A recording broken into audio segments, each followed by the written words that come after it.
Singapore-Hong Kong travel bubble delayed again. Hong Kong and Singapore have delayed a planned Thursday announcement of the launch of a long-awaited travel bubble TO next week, according to Bloomberg News. An unidentified source said there was no reason given for the delay in the announcement, but it was initiated by the Singapore side.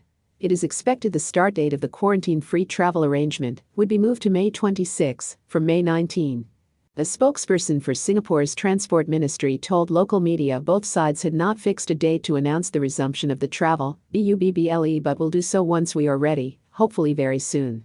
Singapore has been a vocal proponent of the arrangement in a bid to boost the aviation and tourism industries that have taken a big hit from the COVID-19 pandemic. Since November, Singapore has only had a few locally transmitted infections each day, typically ranging from no cases to about 5, but had on average seen 10 to 40 daily imported cases, as foreigners with work passes and student passes returned to the country. On Wednesday night, the Manpower Ministry announced 11 migrant workers at a dormitory tested positive. This came after a 35-year-old Bangladeshi worker, who lives in the same dormitory, tested positive on Monday during routine testing, despite being fully vaccinated. The worker had completed his second vaccination dose on April 13. The 11 others who tested positive included his roommate, and they had positive serology test results indicating past infection.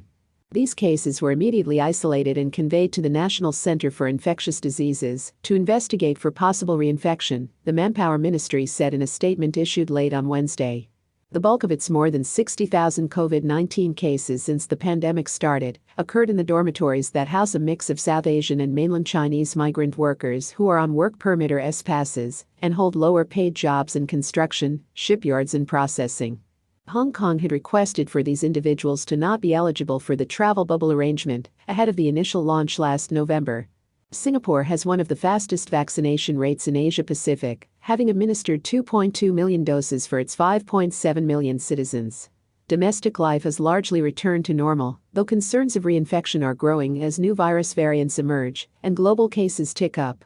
Hong Kong has seen between 1 and 30 new COVID-19 cases per day in the past week and is expected to record more than 20 new cases on Thursday, according to a source, with the majority likely to be imported cases.